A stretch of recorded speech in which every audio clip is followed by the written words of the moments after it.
তখন না হয় কাজ করিস রে মা, এখন রাখ তো, রাখ। উফ মা, তোমাকে নিয়ে আর পারি না। রাখছি রাখছি, কি যে একটা ঝামেলা, আমাকে তো কিছুই করতে দেয় না তোর বাবা। মারে, তোকে আমি কি করে কাজ করতে দিব? তুই যে রাজার মেয়ে, তোর হাতে কাজ মানায় না রে মা, তোকে আমি কখনো কাজ করতে দিব না। টুনি এভাবেই রাজার মেয়ে কুহুকে ভালোবাসা দিয়ে আগলিয়ে রাখে।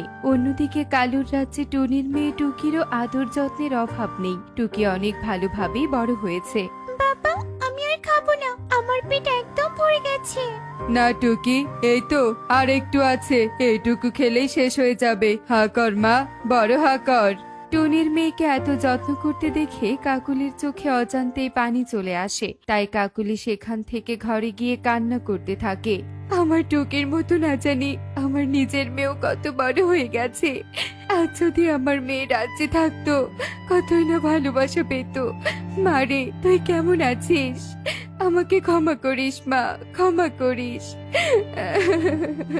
টুকি কাকুলির চোখে পানি দেখে চুপি চুপি তার কাছে চলে আসে।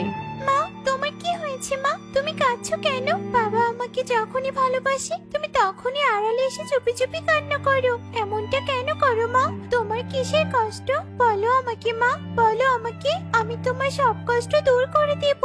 ও কিছু না রে মা, তুই এসব বুঝবি না। আমি তো সুখেই কান্না করি রে মা। মা, আমি এখন বড় হচ্ছি, আমি জানি এটা সুখের কান্না হতেই পারে না। বলো না মা, কি হয়েছে তোমার? তোমাকে কষ্ট পেতে দেখেছি, আমার একদম ভালো লাগে না। দয়া করে আমাকে বলো না। টুকি কাকুলিকে অনেক অনুরোধ করতে থাকে। কাকুলি টুকির এত অনুরোধ ফেলতে না পেরে সব কথা খুলে বলে আর অনেক কান্না করতে থাকে। কে? আমি তোমাদের নিজের মেয়ে নই? বাবা তোমার সাথে এত বড় অন্যায় করেছে। মা, তুমি একদম কেঁদো না মা, আমি তোমার মেয়েকে তোমার কাছে ফিরিয়ে দিব। তুমি আমাকে যে ভালোবাসা দিয়েছো সেটা আমি কখনো ভুলতে পারবো না মা। কাকুলি আর টুকি যখন এভাবে কথা বলছিল, তখন হঠাৎ কালু রাজদরবারে অসুস্থ হয়ে পড়ে। রাজা কালুকে সাথে সাথে রাজবৈদ্যকে দেখানো হয়। রাজবৈদ্য দাদু, আমার বাবার কি হয়েছে? বলো দাদু, বলো। রাজকন্যা, রাজা মশাইয়ের মরণ হয়েছে। এই ব্যাধি একমাত্র নদীর ওপারে দুই মাটির ঘরে থাকা লাল পানি আর নীল পানি খেয়েই যে রাজা মশাই ভালো হতে পারবে, কিন্তু সেই পথে যাওয়া এতটাও সহজ নয়।